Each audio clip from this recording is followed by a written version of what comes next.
A popular card game played across the galaxy. Almost all spacers have a Sabacc deck with them at their side to pass the time during long hyperspace travel. A game often played at high stakes. The goal was to win the Sabacc pot by collecting a hand with an absolute value or closest to 23 but no higher, or minus 23 but no lower. A deck is comprised of 76 cards, with 60 distributed in 4 suits, plus 16 special cards, all of which have a special value. The design and type of cards in Sabacc change due to the theme or version of the game, like Carillion Spike, what uses a pair of 6-sided dice. In this example, the 4 suits are Flask, Sabers, Staves, and Coins, with 15 cards per suit, including cards numbered 1 through 11, plus a Commander numbered 12, a Mistress 13, a Master 14, and an Ace 15. The other 16 were 2 sets of 8 special cards, including Balance numbered minus 11, the Idiot at 0, Endurance minus 8, Moderation minus 14, the Evil One minus 15, the Queen of Air and Darkness minus 2, Demise minus 13, and the Star what can be either minus 17 or minus 10.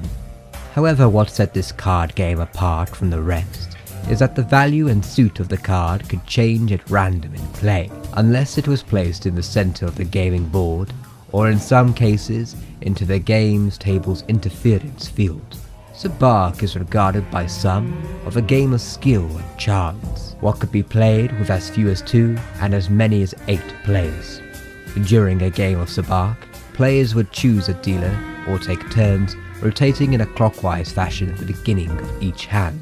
The dealer starts by shuffling the deck before dealing out 1 card to each player, including themselves, in rotation. They then repeat another rotation until each player has 2 cards face down.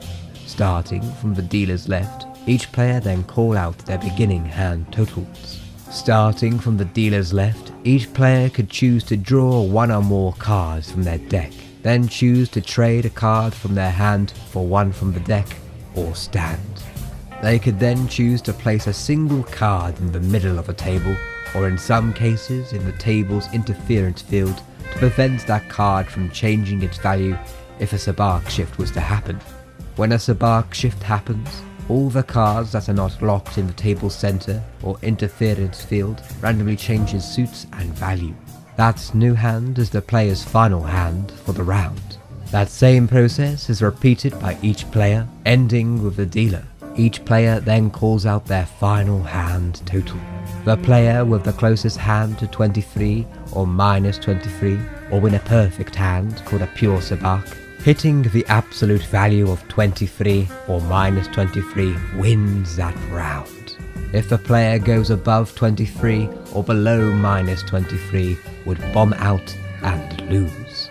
However, a pure Sabacc could be beaten by a rare and unbeatable hand called an Idiot's Array, consisting of the Idiot valuing at 0 with a 2 and 3 card of any suit. In situations of a tie, they were settled by the use of a device generating random numbers or rolling a physical dice. The player that rolled the highest number won.